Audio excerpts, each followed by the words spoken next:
Ótimo, está gravando. Então, gente, primeiramente, obrigado, panelistas, por estarem aqui, por terem aceito o nosso convite, o Rafa, da Passei Direto, o Richard, a Ana e o Léo, aqui da Doctoralha. Obrigado aí a todo mundo que também entrou e se conectou para participar desse bate-papo, esse momento de reflexão, na verdade, que a gente está propondo. Já temos 28 pessoas atendendo a gente. A gente vai gravar também, para que, enfim, todo mundo possa ter acesso a isso de uma forma mais remota depois e poder assistir, quem não tiver tempo de poder bater esse papo agora. Bom, vou começar apresentando, então, esse evento. Então, é um diálogo para a transformação, reflexões sobre racismo, que a gente tem como convidado o Rafa, o Richard, a Ana e o Léo. A ideia aqui é que a gente possa bater um papo sobre o panorama do movimento, né, antirracista aqui no Brasil e também trazer, infelizmente, outros casos de fora.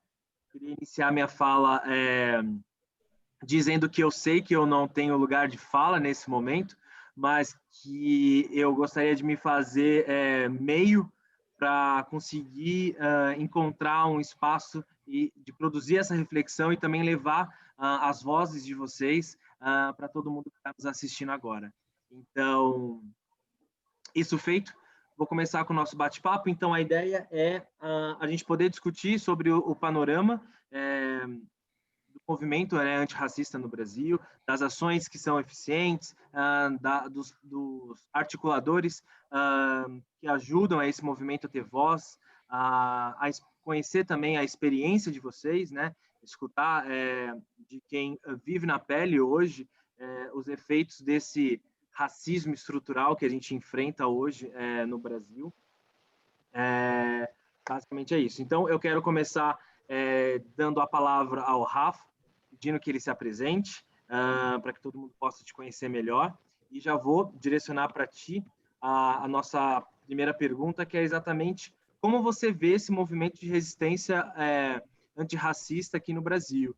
E, se possível, nos dizer também como você acredita que ele poderia atuar de maneira mais intensa, considerando, enfim, né, os desafios hoje do Brasil. Rafa, a palavra é toda sua.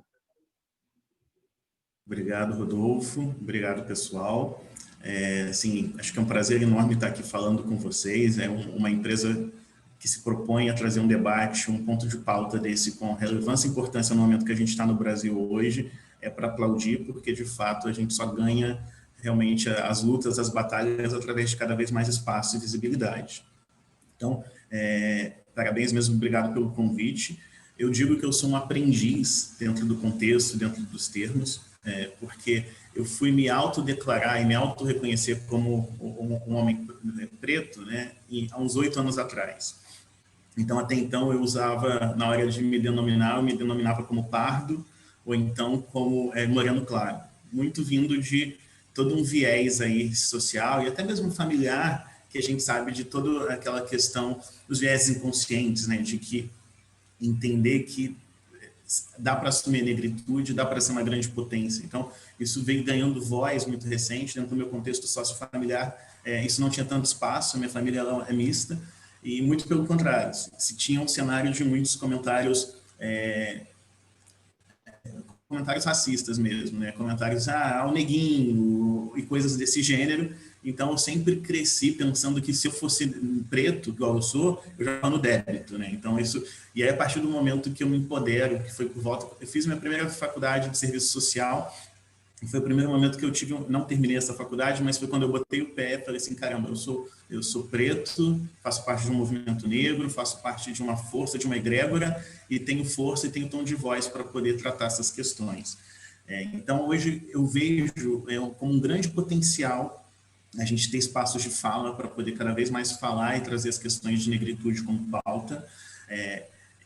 Os espaços estão mais abertos e mais toleráveis para os diálogos, que até então antes eram diálogos mais omissos ou diálogos muito direcionados e pontuais.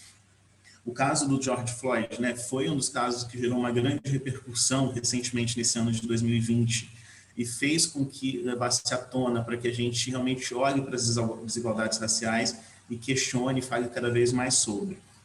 E quando a gente pensa no recorte do Brasil, e aí a gente fala de N aspectos, né? Então, hoje, até no início desse papo aqui, quando não estava todo mundo na sala, a gente falava, cara, assim, a importância de ter um papo como esse no dia de hoje, porque a gente está falando do despertar da consciência, que era para ser uma data comemorativa, mas ainda assim é uma data de luta.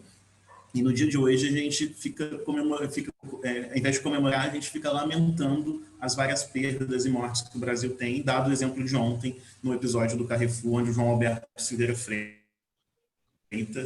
que me incomoda, que se você for pesquisar nas mídias, diz homem negro, homem preto, morto por seguranças no supermercado tal.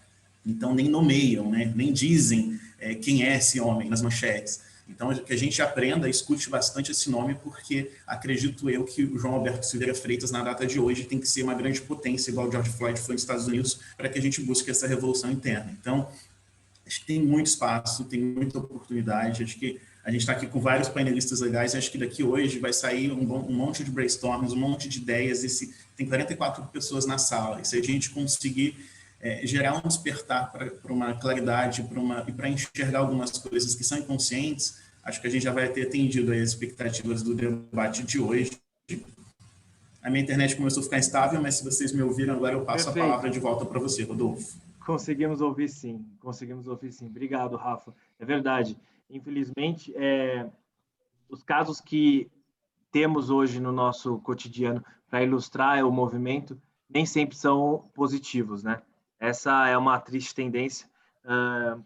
Infelizmente, esses nomes são levantados por nós em situações como essa, exatamente para mostrar o quanto ainda existe de mudança que precisa ser feita em nossas mentes, nossas sociedades, na forma como a gente vê o mundo e vê o próximo também, né? Mas obrigado, Rafa. Richard, quero que você se apresente para o pessoal e também já aproveite e responda esse questionamento que a gente te traz agora. Ser antirracista passa por uma série de ações, que vão desde informar sobre a negritude e reconhecer os privilégios das pessoas brancas. Você poderia dar algum exemplo para a gente de atitudes antirracistas que as pessoas podem tomar no dia a dia? E, dentre elas, o que você acha que é a mais urgente hoje? Fica à vontade, Richard. Beleza. Boa tarde a todos. É um prazer incrível estar aqui com vocês. É uma coisa que seria ideal que tivesse sempre, não só no dia de hoje, mas a gente aproveitando essa data para poder fazer esse bate-papo aqui e trazer um pouco mais de informação também, né? Porque muita gente, às vezes, não tem essa informação, não tem acesso a essa informação e acaba não sabendo do que está acontecendo, enfim. Tenho 25 anos, já passei por várias situações de racismo e há pouco tempo também que comecei a entrar para a luta, né, para poder explanar, passar para frente. Às vezes a gente tem muito aquele sentimento de guardar quando acontece, com medo do que as pessoas podem falar. Então, há algum tempo, mais nas minhas redes sociais mesmo ali, em stories do Instagram, que você vai postando o que você vê sobre, em conversas com amigos que a gente vai falando. E também, assim como o Rafa, colocava lá pardo, nunca coloquei como negro, então talvez não por não me aceitar, mas sim pela cultura que nós temos, né, de não poder se levar. Sobre a questão do antirracista, eu acho que o principal hoje é entender de fato o que está ocorrendo, sabe? Então, de repente, a própria sociedade ela não tem noção da gravidade do que está ocorrendo. Então, numa véspera de um dia tão importante para nós, um negro é morto dentro de um supermercado por 2 seguranças brancos. Então, no ano de 2020, com toda a tecnologia, com tudo, nós temos o caso do George Floyd e mais vários casos de crianças, enfim. Eu acho que o primeiro ponto é você tentar enxergar o que está acontecendo, se colocando no nosso lugar, porque às vezes quem já sofreu situações de racismo, ao contar, ouve muito tipo, não, mas isso era uma brincadeira, não, acho que você levou muito a sério e acaba não se colocando, porque a dor é nossa, né? Então, quem sabe o que está acontecendo somos nós. Assim como em outras esferas de preconceitos, tem o lugar de fala, a gente precisa ter o nosso e as pessoas precisam dar esse lugar e entender que para nós é mais difícil Então, eu creio que o ideal para hoje é tentar entender a gravidade e se juntar. A gente temos o caso do que, citando mais uma vez o que aconteceu ontem, as pessoas filmavam e não em nenhum momento ajudaram. Omissão, né? Entendeu? Eles se omitiram. Então, às vezes, não, eu não vou me envolver com isso aí de racismo, porque, pô, dá uma dor de cabeça e tal. Você também acha que você não deveria se envolver? Eu acho que não. Acho que deveria, sim, ter esse apelo, as pessoas comprarem essa luta, porque a gente ouve bastante falarem, não, vidas negras importam, na verdade, a vida de todos importam. Assim como a vida de todos importam, a luta é de todos, né? Então, que todo mundo pudesse estar conosco e correr atrás disso, porque é algo que para a nossa sociedade hoje, para o nível de tecnologia que nós temos, enfim, por todo o avanço que nós temos, toda a evolução, é praticamente inadmissível a gente estar hoje sofrendo, né? Porque eu tenho certeza que, assim como eu, várias pessoas hoje levantaram mais tristes com essa notícia, e também não só com essa notícia, mas sim com o que a gente acaba passando no dia a dia. Entendi. Muito obrigado pelo depoimento, Richard. O que você tocou, né, sobre trazer essa postura empática, de se colocar no lugar do outro, para você tentar entender, calçar, né, os sapatos de quem vive essa realidade, realmente é um excelente ponto de partida para a gente começar a refletir melhor sobre o nosso comportamento, sobre o nosso padrão de falas. Muito, muito obrigado mesmo, Richard. Bom, agora eu queria chamar a Aninha para bater um papo com a gente. Quero que você se apresente e quero que também você aproveite esse momento para dizer para a gente se você acredita que, por ser mulher e negra, os desafios que você enfrenta hoje são dobrados. Conta um pouquinho mais para a gente, Ana. Ok, olá. Eu queria dizer que eu estou muito emocionada com esse momento. Eu tenho 40 anos, eu sou de 80, então eu passei por muitas coisas aí no colégio, né? Muitas vezes era muito difícil levantar essa bandeira e ter essa oportunidade, assim, vai ficar muito marcado comigo, né? E eu tenho uma gratidão enorme aí, com relação à doctoralha e ter esse espaço. Sim, né, é muito difícil ser mulher, e negra aumenta muito mais, né. A gente sempre teve um grande desafio, né, que já envolve aí uma questão econômica, que está na história, né. A questão econômica dos negros hoje, a grande porcentagem vivem em situações precárias, né, e que acaba afetando no estudo, na oportunidade do conhecimento. Menos de 10% dos negros têm acesso à internet.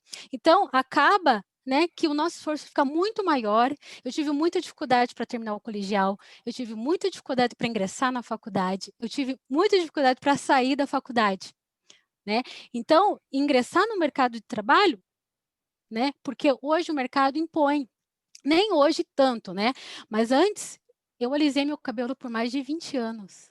Eu não sabia, né. Então, quando eu tive 35 anos, eu já estava grávida, uma maturidade muito melhor, eu achei que aquilo não precisava mais, né, eu não sabia como era o meu cabelo, né. Então, o esforço da mulher negra, né, é muito maior para que a gente, venha a ter condições melhores de trabalho, de qualidade de vida, sim. Caramba, Ana. Tá bom?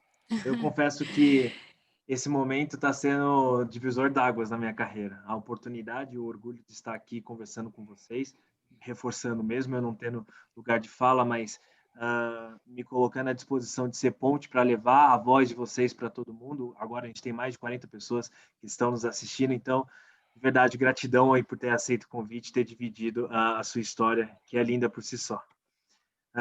Léo, queria ouvir de ti agora, queria que você se apresentasse e também compartilhasse com a gente um pouquinho qual é a sua opinião em relação à data de hoje, né? Esse movimento de consciência negra no Brasil hoje. Como que você acha que hoje a sociedade brasileira ela vê essa hashtag, né, de consciência negra? E, por favor, a palavra é toda sua. Boa tarde, queria agradecer a todos pela oportunidade. é incrível como a doutora Alia abraçou a ideia de uma forma muito legal e muito rápida. Por todas as empresas que eu passei, esse debate nunca foi aberto, então acredito que é o primeiro passo para a gente ter uma empresa mais diversificada, para que todos tenham voz e todos tenham vez, tá?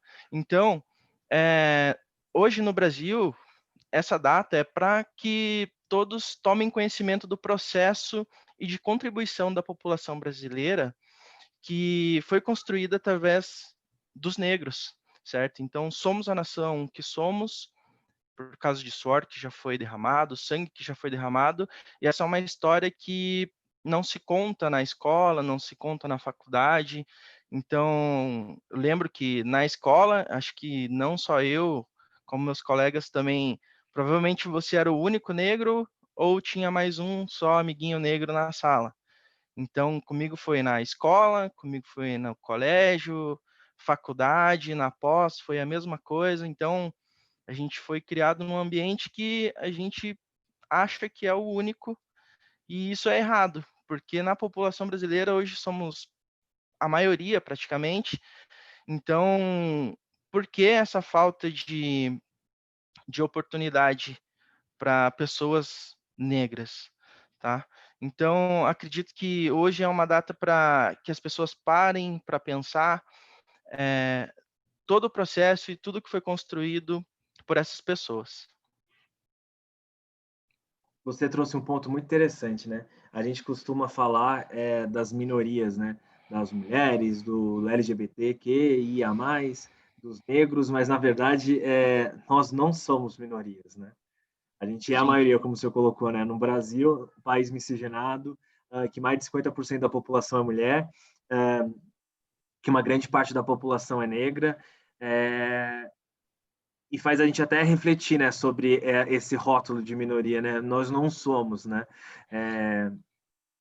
No sentido de que a gente tem que ter um respeito não só pelo peso que vocês têm, né, em relação à expressividade dentro da nossa diferença demográfica, mas também uma outra coisa que você trouxe, né, de saber que essa luta ela foi escrita a gotas de sangue.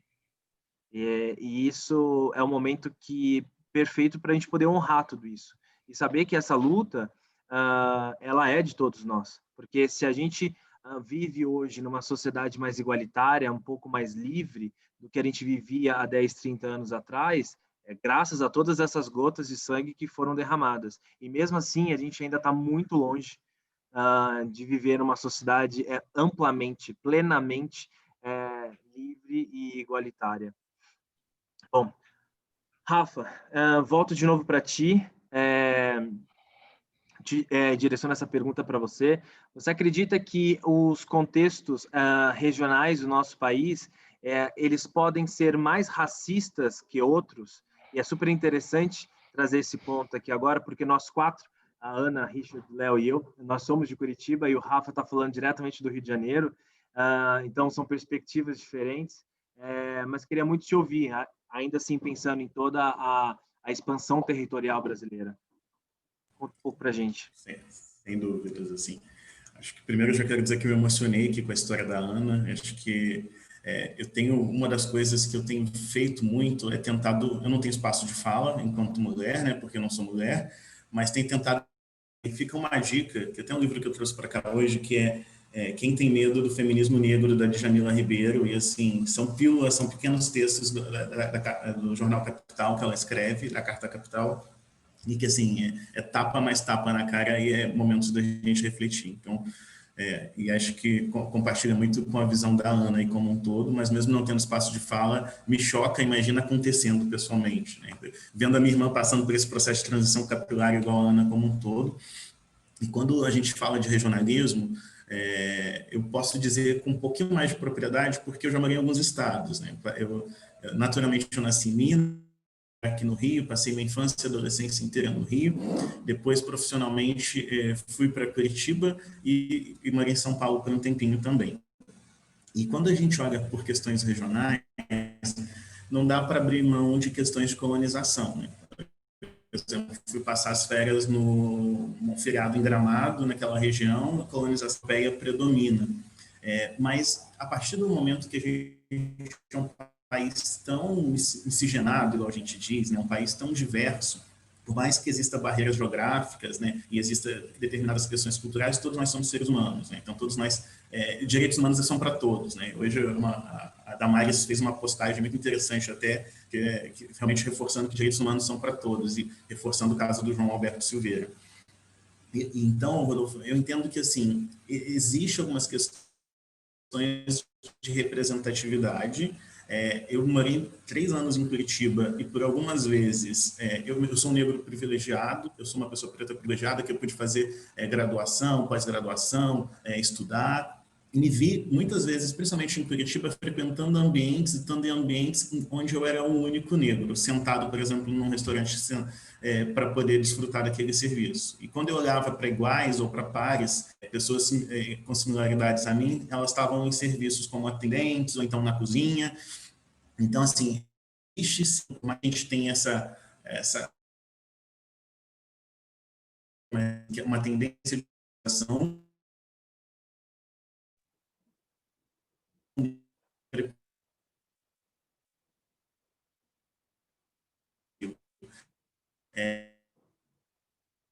isso, nós somos todos seres humanos, né? Então isso deveria ser um pacto.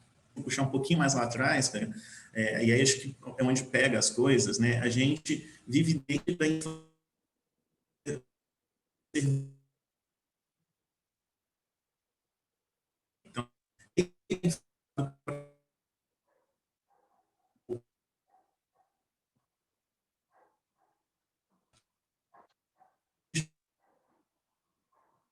Então, que os nossos ancestrais, que as pessoas que vieram antes de nós, elas tinham vidas, moravam nas suas aldeias. Esse eurocentrismo, né, do ensino, principalmente do ensino voltado para as escolas, e que a gente entra num outro campo de um viés conservador gigante, onde fala de cultura afro, é demonizado, aí entra por outros embates, faz com que a gente não ponha realmente um papo na mesa, né? Então, isso só fortalece algumas barreiras regionais maiores, porque onde existe uma tendência europeia, onde existe uma tendência de uma outra língua, igual lá para aquela região de Gramado, as pessoas falam italiano como segunda língua na escola. Por quê? Eles estão tendo o direito de estudar a cultura que antecede a eles, né? E o negro não, né? E o preto não. Estava conversando com uma amiga que também é de RH, porque na hora de me apresentar não falei, né, que eu sou da área de recursos humanos, e por isso, mais uma vez, dou parabéns para o Rodolfo pela iniciativa, porque aí realmente a gente enxerga uma área de RH voltada com o olhar de inclusão, de diversidade como um todo. E ela pensou numa ação que eu falei assim, cara, Débora, que incrível, que foi fazer um mapa genético das pessoas pretas da empresa para poder olhar para a ancestralidade, para entender quem vem de que origem de país, porque quando a gente conversa com uma pessoa branca, privilegiada, o sobrenome dela já diz muito de onde vem a sua linha de descendência. E a gente, muitas das vezes, não tem essa possibilidade de saber de onde a gente vem, né? De certa forma. E acho que, voltando para esse recorte que você me trouxe, acho que eu gostaria só de reforçar um pouco disso, que, sim, não podemos ficar presos às barreiras geográficas, o Brasil é único, por mais que a gente esteja influenciado por algumas determinadas colônias, mas a gente tem que respeitar e viver todas as culturas que a gente tem, principalmente parte educacional que a gente vive hoje, pedagógico, onde a gente aprende desde a escola que o negro nasceu para ser escravo, e não. Na verdade, o negro ele foi sujeito. Perfeito, Rafa. Cortou no finalzinho, mas acho que a gente conseguiu ouvir, obrigado. Eu vi uma tirinha no Instagram do Leandro Assis, em que é uma criança negra que chega do colégio, conversa com os pais e fala exatamente isso. Ah, meu amiguinho, ele é descendente de italiano, de alemão, enfim. E a gente, mamãe, de onde os nossos ancestrais são? E ela fala assim, olha, a gente não sabe ao certo qual é o país. A gente veio do continente da África. E daí, então eu posso escolher qualquer um? E ela pode. Daí ele vai lá e traz a Wakanda. Então nós somos ancestrais de Wakanda. Exatamente no momento que foi lançado o filme, eu achei incrível a saída, né, que o autor da tirinha trouxe. no quesito de poder honrar a ancestralidade, mas de quanto as nossas práticas colonialistas de 500 anos atrás impediram que esse tipo de identificação de ancestralidade, de cultura, de genética, de pertencimento, de valorização da raiz fosse permitido, né, infelizmente, aos negros africanos que foram escravizados dentro da América colonialista. Excelente ponto que você trouxe, Rafa, muito obrigado. Inclusive, eu queria passar a palavra para o Richard, exatamente para a gente poder falar um pouco sobre um dos pontos que o Rafa trouxe, que é as religiões de matriz afro, né? Queria perguntar para ti se tu acreditas que o culto de matriz afro no Brasil sofre o mesmo preconceito que as pessoas de cor, e se esses cultos eles podem ter um papel de reforçar o movimento de resistência nas nações que são cultuadas, como no Brasil. Sim, sim. Eu creio que sim, eles recebem esse preconceito. Não daria para enumerar a quantidade de notícias que a gente ouve de terreiros que foram colocados fogo, enfim. E eu vou me usar de exemplo mais uma vez, porque eu sou de origem evangélica, minha família é evangélica, hoje não pratico, mas tenho minha crença toda criada no evangelismo, e eu vejo que a gente foi criado como se todas as religiões afrodescendentes fossem ruins, né? Então, só quando eu fui para a escola, que teve um trabalho sobre candomblé e umbanda, que eu fui entender o que era, porque antes era errado até o fato de eu pesquisar. Então, para mim, sempre foi o que o pessoal chama de macumba, né? Então, sempre tudo era macumba. Então, qualquer coisa relacionada àquilo era macumba e não era bom para a gente participar ou ouvir sobre. Então, depois de grande, que eu fui pesquisar e poder saber o que realmente funcionava, como realmente funcionava. Então, creio que sim, tem esse preconceito. Quando você fala que você é de umbanda, que você é de candomblé, você já vê que o pessoal dá aquela torcida no nariz, ou já fica meio, opa, peraí, tem que andar com você, tem que ser mais tranquilo, porque você é disso. E não, eu acho que é uma religião como todas as outras. Desculpa, qual que foi o outro ponto? Era sobre... Se você acredita que a religião, né, de matriz afro no Brasil, ela pode reforçar esse movimento da luta antirracista no país? Não, com certeza, sim. E entrando nesse ponto, sim, porque hoje não temos, é comum a gente levantar domingo cedo, olhar na televisão e ter ali uma missa, você tem um canal próprio ali da Igreja Católica ou da Igreja Evangélica, então, e hoje a gente não tem nada na televisão sobre essas religiões. Eu creio que se tivesse, você abriria um leque, porque hoje quando você nasce, você cresce, você escolhe, você vai fazer sua catequese, ou você vai para sua escola dominical com a sua avó, você vai com a religião que é o pessoal antigo. Então você não tem essa liberdade de escolher.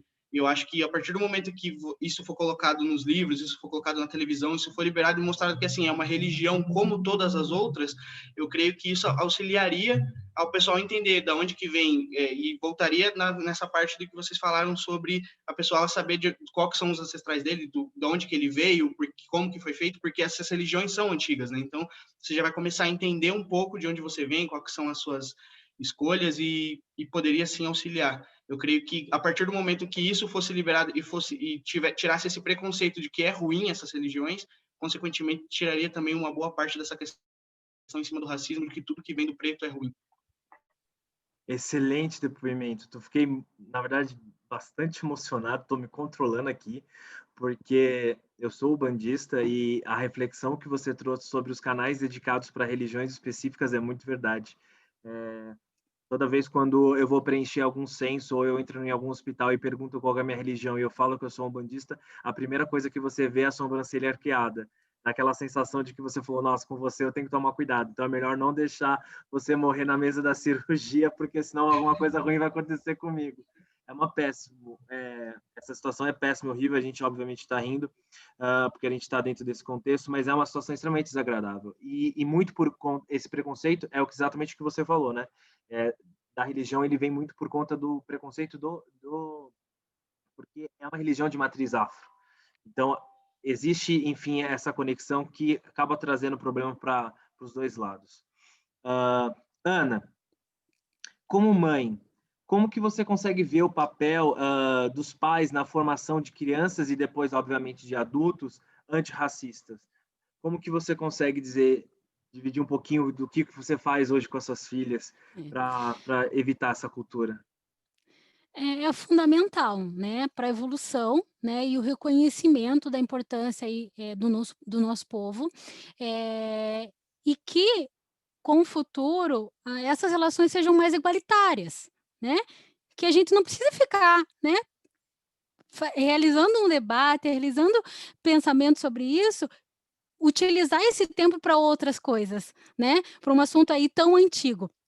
E é claro, né, eu tenho uma filha, eu sou casado com meu marido é branco, e a minha filha nasceu mais clarinha, e, ela tem a dificuldade de entender isso. Então a gente todos os dias eu estou falando: "Você tem a pele mais clara, você é branca, mas a tua origem é negra", né. Então eu vou enumerando para ela, e isso é um trabalho diário, porque quando ela pega o lápis cor da pele, ela sempre vai para o lápis mais claro.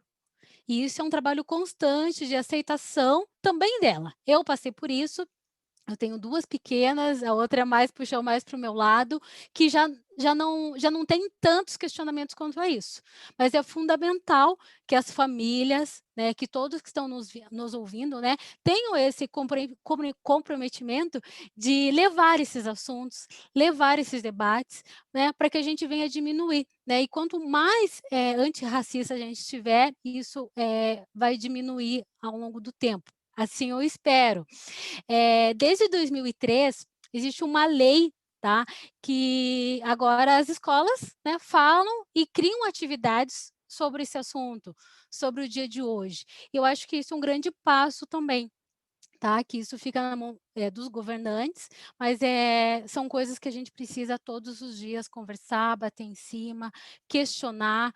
Muitas coisas eu também não sei, porque eu sou curitibana nata, né, fui criada no cristianismo, e muitas vezes eu tenho muito preconceito quando eu ouço com relação a outras religiões, né, e isso faz parte aí de quebrar também o meu preconceito.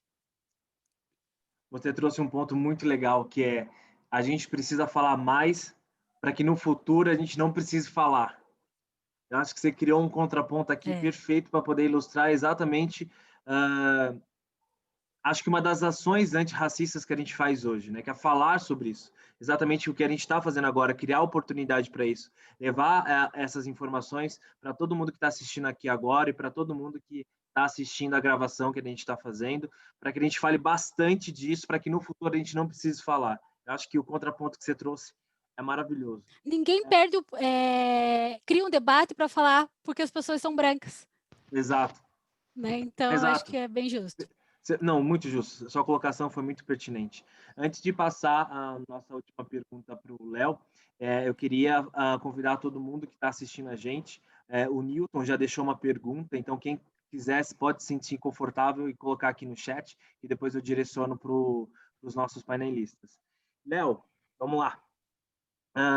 Gostaria de saber se você vê hoje as redes sociais como um rol de ferramentas aliada à promoção desses debates sobre o movimento negro no Brasil. Como que você vê a ação das redes sociais em prol desse movimento? O que você acha disso? Eu vejo de forma muito positiva, até porque notícias hoje em dia eu vejo primeiro pelo celular, então muito difícil eu ligar a TV, então eu acompanho muito pelas redes sociais, casos do Carrefour, eu vi primeiro na rede social e aí eu fui pesquisar realmente o que tinha acontecido, então eu acho que a rede social ela vem para mostrar o que realmente já acontece. Porque antes acontecia no dia a dia, mas ninguém ficava sabendo.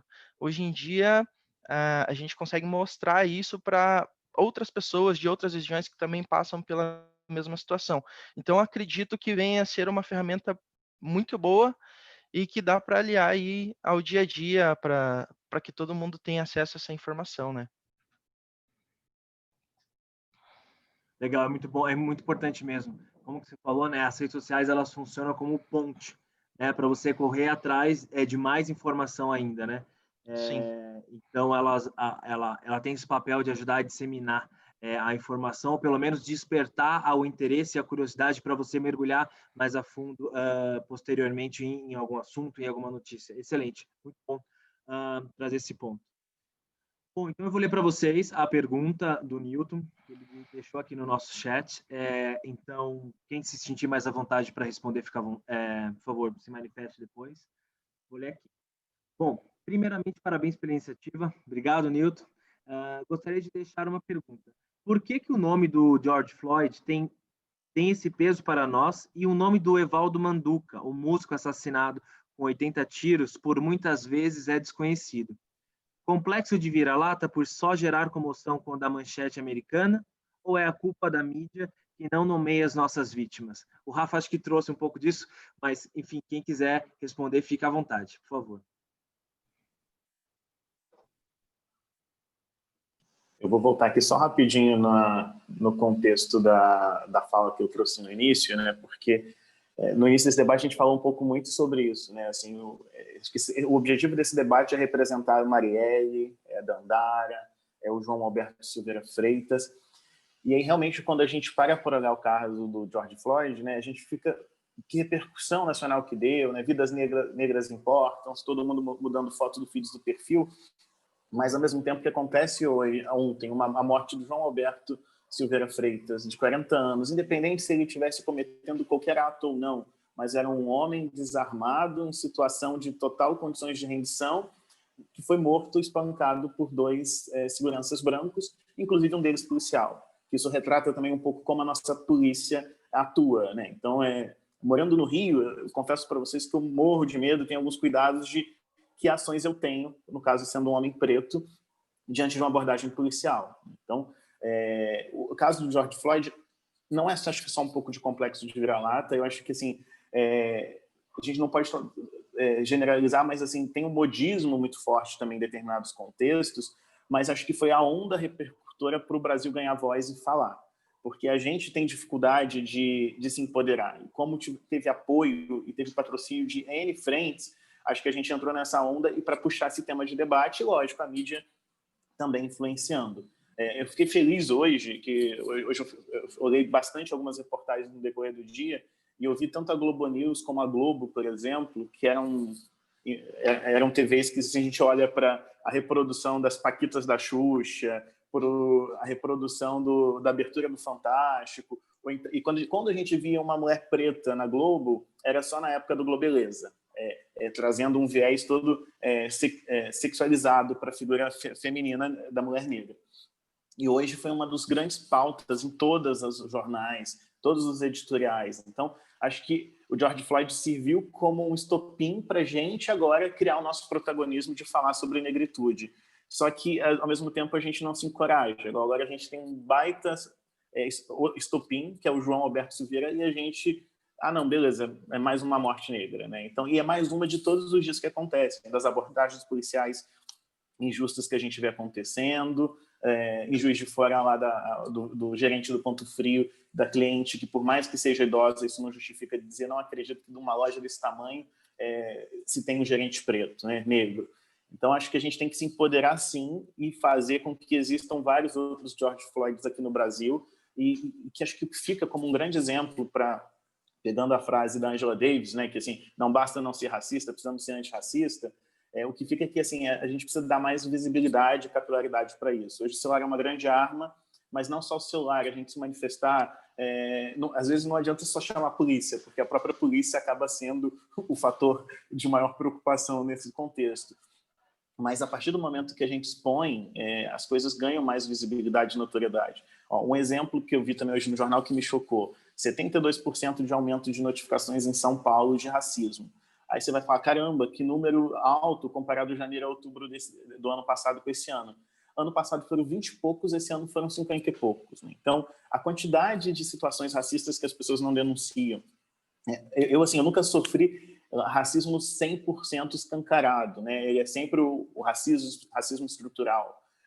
No colégio, o famoso bullying, que eu tinha cabelo onduladinho, quase um Black Power, que hoje não deixa mais, eu estou usando minoxidil para tentar fazer com que cresça um pouquinho para não perder tudo. Então, o meu apelido era cabelinho de miojo queimado, porque ele era cacheadinho, enroladinho. Numa sala de jogos que eu gosto de jogar cartas, e aí na pandemia agora eu jogando cartas online, que senão eu vou ter que jogar com os taxistas na praça, e é melhor não, eu ganhei o jogo que a gente chama bandeirada, né? Eu ganhei esse jogo e fechei o ciclo da rodada. Um cara simplesmente porque estava na minha foto lá falou assim: seu macaco, sai daí, macaco, o que você está fazendo aí? Então, simplesmente porque eu ganhei o jogo. Então, trazendo essa questão, acho que a gente tem que usar, sim, as grandes potências quando algo estoura e vira uma grande representação, mas a gente não pode se calar diante das nossas representações, né? E o Brasil tem muitas figuras representativas: Gilberto Gil, Elza Soares, Zezé Mota e vários outros aí que a gente pode citar. Obrigado, Rafael. Perfeitamente bem colocado. Léo, Richard, Aninha, vocês querem comentar? Não? Eu acho que o Rafa falou bem sobre a questão do estopim, porque em outras conversas eu falei muito que a gente precisa de referências, né, para poder ter as coisas, e o George Floyd ele foi como uma referência. Então você pode ver que no Brasil mesmo, naquelas semanas houve manifestações pró. Então eu creio que, claro, tem o viés disso da mídia esconder mesmo, porque foi um caso muito escancarado, envolveu o exército, envolveu muita coisa. Então, aí a gente já entra no meio de política, enfim, que não vem ao caso agora, mas eu creio que sim,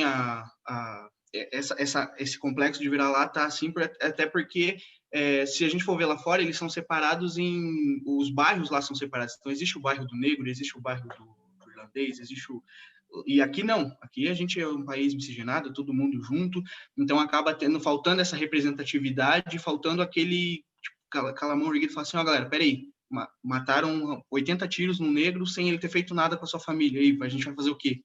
Então, aí acaba virando o que é hoje. Então, 2 brancos mataram um negro no mercado por ele não ter feito absolutamente, até que provem ao contrário, nada, e vai passar batido. Amanhã vem uma outra notícia que vai passar batido, e assim tem passado batido a vida de várias pessoas. Então, realmente, acho que falta um pouco de representatividade nossa. Então, de ter alguma coisa, alguma referência para que quando ocorra isso, a gente conseguir. E aí também vem a questão, lá eles foram para a rua, eles enfrentaram, e até que ponto para a gente é seguro a gente enfrentar. Então, até que ponto se eu fazer uma faixa e parar ali na praça vai ser seguro para mim estar ali e estar me manifestando. Então, é algo que é da nossa cultura e com certeza precisa ser mudado. Obrigado, Richard. Acho que você colocou um ponto muito bom com quem que a gente pode contar, né? Se os policiais e seguranças estão ali para nos proteger, por que que a gente não se sente protegido com eles? E aí a gente vai para uma crise estrutural absurda, né? Que a mulher, ela se sente desconfortável de ir à delegacia e conseguir prestar uma queixa. O negro, ele se vê numa situação que ele tem quase que fazer um curso de direito para mostrar as evidências do racismo que ele sofreu. A mesma coisa para, enfim, para os LGBTs, que também não se sentem seguros com o sistema de segurança pública que hoje o nosso país tem. Fica aí essa reflexão nesse sentido de que, será que a gente está seguro com quem nos protege? Bom, gente, a gente está caminhando agora para o encerramento. Queria novamente agradecer muito o convite de vocês, a presença, a disponibilidade e a coragem de estar aqui na frente aí de quase 50 pessoas que a gente teve durante esse webinar, esse momento aí de diálogo transformador. Bom, o meu pedido é que não desistam dessa luta. A voz de vocês mexeu com bastante gente. No chat aqui, teve várias pessoas, enfim, que se sensibilizaram, agradeceram por vocês terem a coragem de compartilhar a história de vocês, o ponto de vista de vocês com eles. Eu acho que para vocês, para mim e para a Doctoralia, foi um momento de divisor d'águas, e espero poder, enfim, ser um grande um grande entusiasta e patrocinador de momentos como esse, e que isso possa fazer muito mais parte do nosso dia a dia, e para que todo mundo consiga se sentir confortável e ter a melhor experiência. Gratidão pela presença de vocês. Fica aqui meu muito obrigado como mediador, como doctoralha. Rafa, obrigado por ter aceito o nosso convite, ainda mais um dia como esse. Espero que a gente tenha feito história e tenha impactado as pessoas que aqui assistiram a gente e que estão também vendo a gente com a gravação. Gratidão, gente. Abro a palavra para vocês falarem o que vocês quiserem. Vou começar aqui, então. Assim, eu agradeço o convite, fico muito feliz de ter debatido e ter podido conversar com o Richard, com a Ana, com o Léo, e ver que a gente não está sozinho nessa luta, né? Então, que todo mundo, que todas as potências negras se empoderem, se assumam, assumam o seu jeito de ser, assim, não fique igual fiquei na minha adolescência, falando que eu era moreno claro ou que eu era pardo, porque a gente é uma grande potência, tem muita força. E o que eu deixo como dica, né, que é uma das perguntas que você trouxe o tempo todo, como a gente pode ser cada vez mais antirracista, é sempre abrir diálogo, abrir espaço, possibilitar conversa, porque a partir do momento que tem espaço para essa conversa, a gente consegue trazer pontos de vista, né? Então, e uma das coisas também que eu deixo sempre como exercício para as pessoas nesses papos é que, assim, desconstrua seu vocabulário, né? Quando a gente vai olhar para algumas expressões, hoje elas já não cabem mais, feito meia tigela, feito nas coxas, criado mudo, mulata, isso tudo traz um conceito muito ruim, né? Então, acho que desconstruindo o vocabulário, que são viéses inconscientes, está um pouco enraizado na cultura, mas aí a gente tem um olhar atento para isso, e abrindo espaço para conversa, a gente consegue chegar e romper essas barreiras para a gente buscar cada vez mais equidade, e daqui a pouco não precisar ter cotas raciais, daqui a pouco não precisar ter programas de trainee, ter programas de aceleração de entrada de negros no mercado de trabalho, porque a gente vai estar 100% igual, né? Obrigado, Rafa.